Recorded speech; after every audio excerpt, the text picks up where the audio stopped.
Welcome back to another episode of the Amateur Hour Podcast. I'm Jacob. I'm joined by Jack today. Hey. I also have Roman here. What's going on? And it is Crisis Club Monday. We go over the teams in world sport in the biggest crisis mode for the week. And to start today, we're going to head to Jack. Who is the Crisis Club of the week? For me, it's going to be the San Jose Sharks. On a 5-game loss streak right now. Dead last in the Western Conference and second last in the league. For a team of that standard and quality, playing really, really, really bad hockey right now. How far did they get last year? Didn't they get to the conference final last year? Was it? They beat Vegas in that crazy game 7. Was it conference final they got to? Yeah, I think because I'll look it up. St. Louis Blues. It must have been. I'll look it up. Yeah. Continue.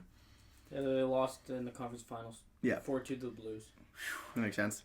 Yeah, so anyways, San Jose Sharks are playing really, really bad right now. Lost to the Sens the other day, 5-2, who are not a very good team.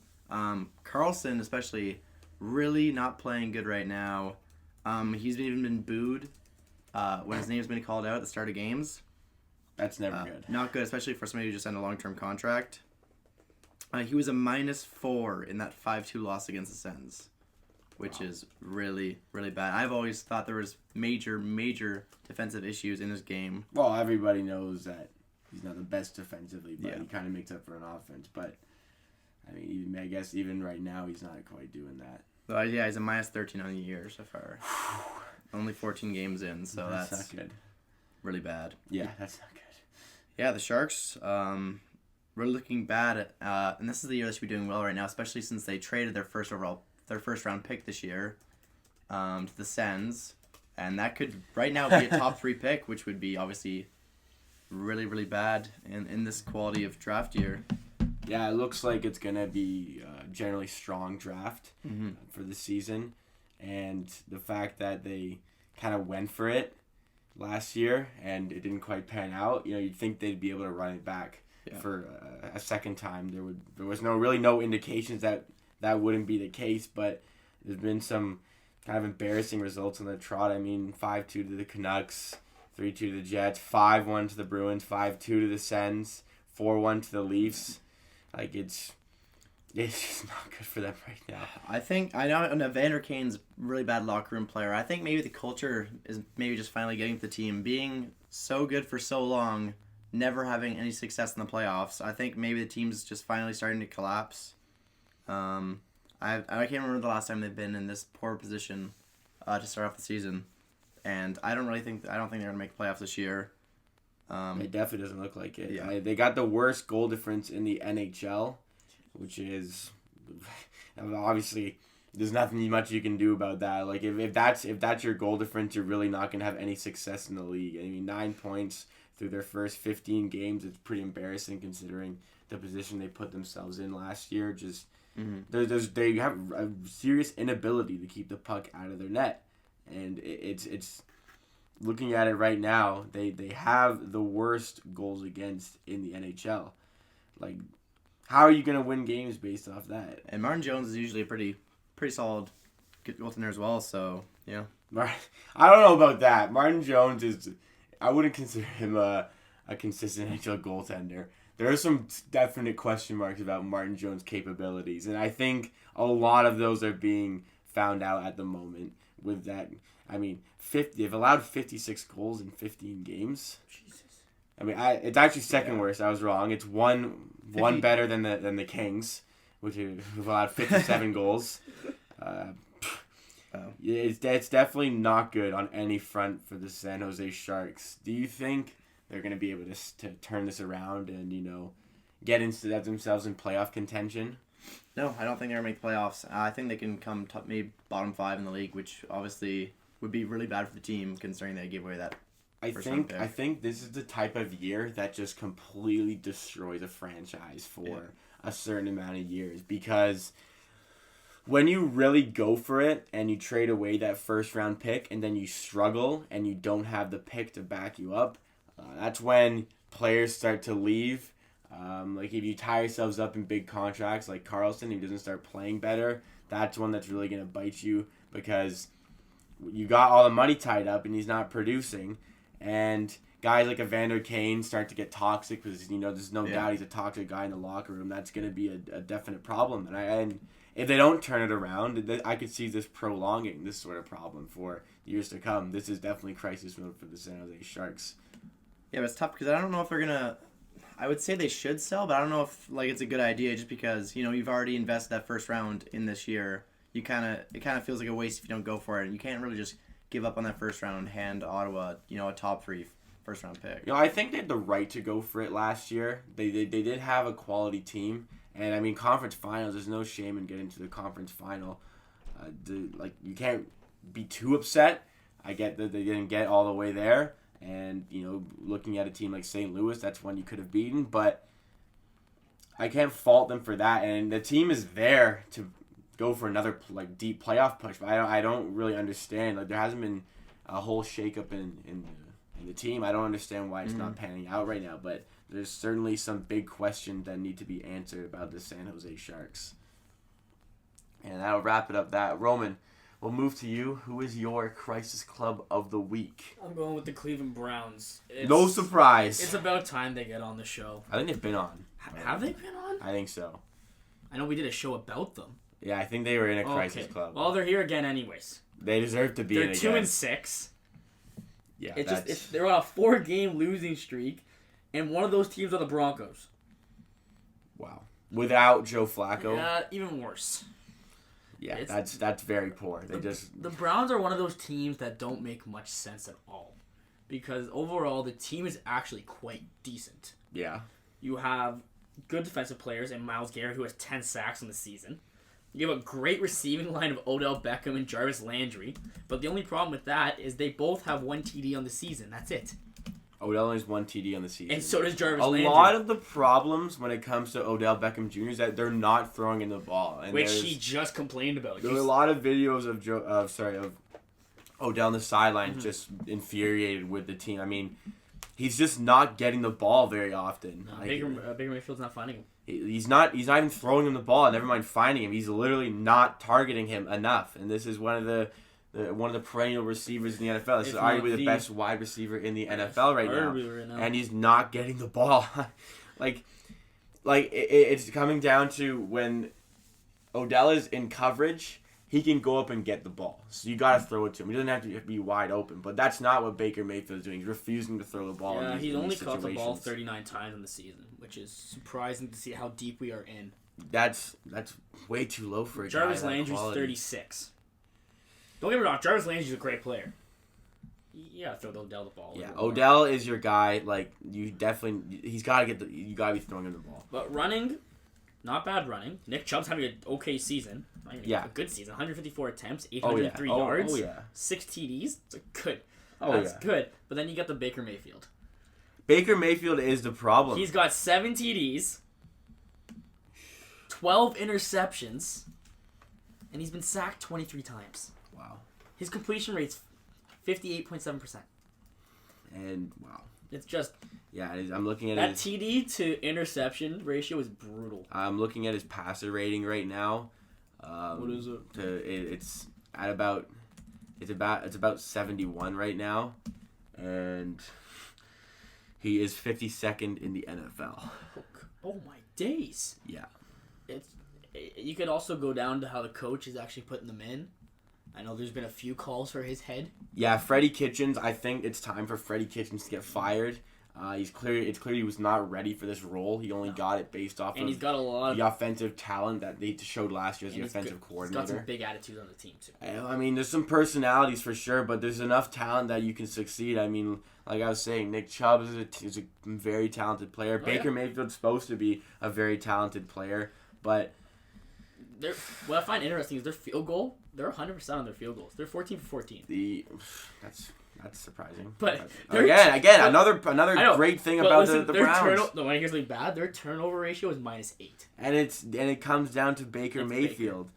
The average passer rating in the NFL over the last couple of years has been about low 90s, and Baker Mayfield right now is at 71. And as bad as that is, you can fault like all you want about the quality, but you can. There's no excuse for not throwing the ball to Odell Beckham Jr. There is no excuse for the targets that he's getting. Well, the Browns got one more. They actually got a couple more difficult games, but the one that I cannot see them winning the most is they play the Bills next week.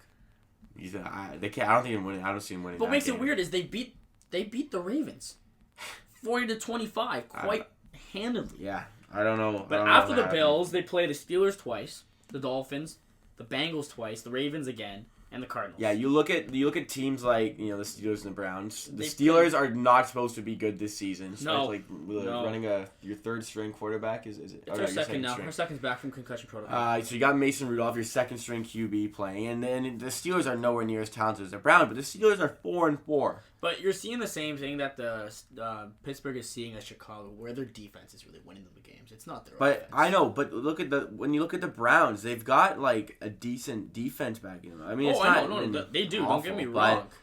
Like they're not putting up any points really. Like in the last 2 games, they haven't exceeded 20 points. 19 against the Broncos. That's not a good stat. 19 against the Broncos and 13 against the Patriots. And mind you, it's the Patriots, but like they scored like a few weeks ago. They scored 3 points against the 49ers.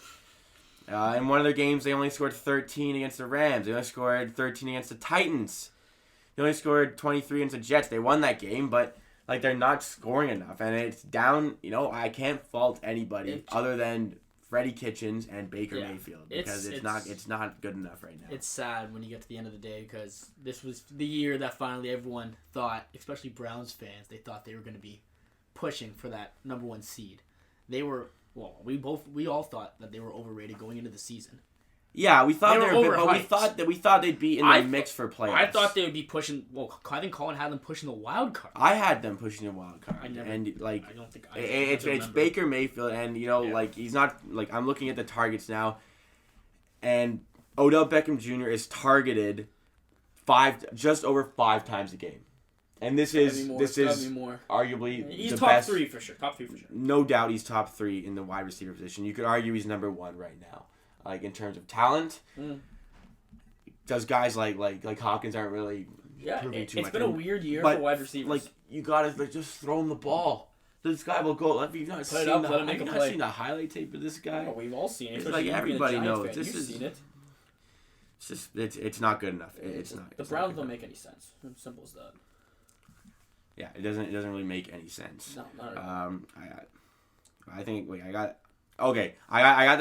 the targets wrong. It's actually just about 8, but even still, that's not enough for a guy like Odell Beckham Jr. You got to throw him the ball. But they also have Kareem Hunt. I totally forgot about it. Well, yeah, it makes no sense. Freddie Kitchens needs to be fired, and you really need to have a good look at Baker Mayfield and decide this is the guy that's going to take you forward, because right now it doesn't look like that's the case at all. No, it's not looking too good for them right now. That's for sure. We'll move on.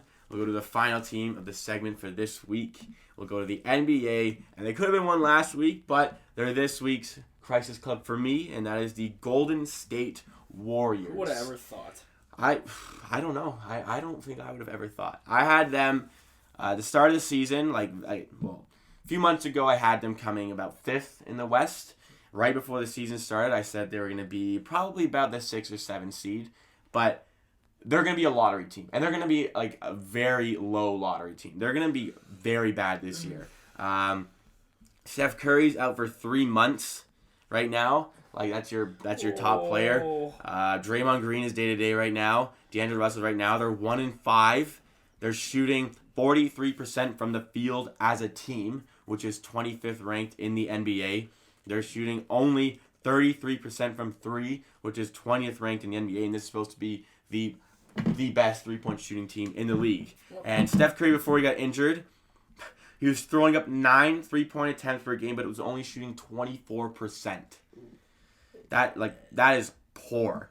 And as bad as their offense has been, their defense has been even worse. I mean, if you look at the offensive to defensive ratings on their entire roster, which it tracks the amount of points they're allowing based on their matchups, the amount of points they're scoring based on their matchups per 100 possessions. And only Jacob Evans, Willie Cauley-Stein, and Eric Paschal have a better offensive rating than defensive rating. And Jacob Evans is currently injured as well. That is terrible. It's awful. There's nothing really good about this team. They're gonna I can't even explain We've why they're always struggling known so the much. Warriors as a top heavy team, so to say. They're starting 5. Oh, it's for sure top heavy. That's what's screwing them And right now, A lot of them are out. 4 out of 5. You could argue 5 out of 5. 5 out of 5 if you put Looney. If you count Looney as a starting center over Willie Cauley-Stein, 5 out of 5 of their starters are injured right now. You have Curry out for 3 months. You have Thompson out for the whole season. Draymond Green is day-to-day. D'Angelo Russell is day-to-day. And Kevon Looney is day-to-day. And you also have Jacob Evans who's day-to-day right now. Like, there's nothing good going about this team. And even when they were full strength, like, with D'Angelo Russell and Steph Curry, they're still getting blown out. I mean, like, there has been some, frankly, embarrassing results from this team. And it comes down to defense. And, like, if you look... the Hornets. Like, you look at their starting 5 when they're at full strength. You have guys like Glenn Robinson III who are getting like very good minutes on this team. So is and this guy has a career high points per game of 6.1. Like that's just not something you should be starting on an NBA roster. I mean, he's a good 8 or 9 man, but this guy like shouldn't be getting all like a great amount of minutes on your team. And he's not even like it's not even like he's putting up 6.1, but he's a good defender. He's never in his career been a perennial defender. Like, he's been a decent defender, but that's about it. And looking at the results, like, they lost to the Hornets. Like, that's terrible. That's one of the lowest lows you can get. They got blown out by the Spurs, 127-110. They're dumped by the Suns, 121-110. They beat the Pelicans, who, I mean, Pelicans aren't exactly doing too hot. They could have thrown in this as well. They lost 120-92 to the Thunder, who aren't supposed to be good at all this year. They're supposed to be a lottery team. 141-122 to the Clippers. Like, there is a trend. They're allowing a lot of points, and they've allowed over 120 points in all but one of their games. Jesus. Like, it's abysmal on the defensive front. Yeah. They're letting their opponents shoot 50% from the field, which is the 29th ranked in the NBA. 50% from the field for their opposition. They're only shooting 43%. In their last game, they let Dwayne Bacon score 25 points. Like this, and Scary Terry put up 20. It's crisis mode. This team is going to be a lottery team. They're going to have a very high draft pick. Like, which could also be terrifying. That's terrifying for next season, but we'll have more on that in another episode coming soon. But right now, crisis mode. 100%. I'm not sure Steve Kerr is going to be able to muster anything from this season with the personnel he has. I don't think Steve Kerr is good enough of a coach to Do you think he keeps his adjust. job? He'll keep his job. Yeah. For sure he'll keep his job. Steve Kerr after just one little mess up. Yeah, you gotta look at the personnel they have right now, and I mean, it's just not as good as we thought they'd be, and it's an awful roster, to be honest, and there's a lot of injuries that don't help that, but they'll be great next year.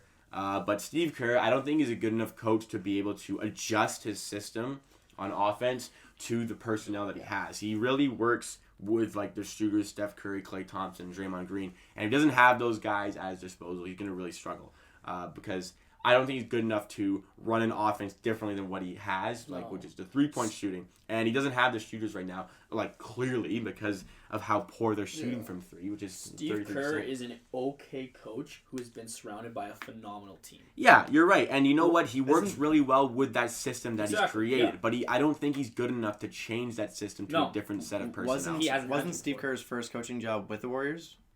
I believe so. So you can't really say, like, oh, he can't do this when you've never really seen him do it before. He's always been with these guys. Yeah, but when did he take them over? I'm not too sure. If he wants to prove me wrong, coach when they won if he wants to prove me wrong, he can go ahead. But I don't see it. I don't see it within him to be able to change around the system that he's created. It's it's either that 2014 he will live and die by this system, and if he you raise a good point. But if he wants to prove me wrong, he can go ahead. I don't think he'll be able to. I would be surprised.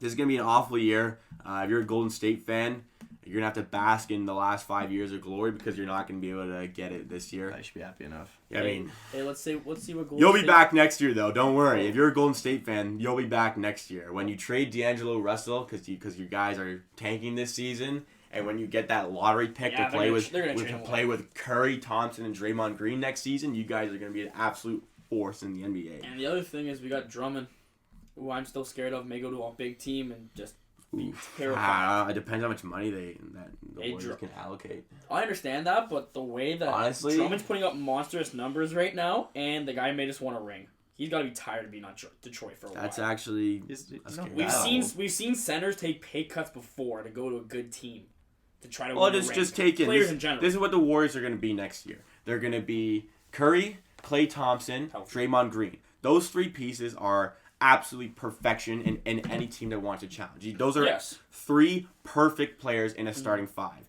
You're then going to draft a player who can go at either the 5 or at the 3. You're going to trade D'Angelo Russell for a player who can play either the 5 or the 3. And you're going to draft from the lottery probably a top 10 pick, maybe top 5 based on how they're playing.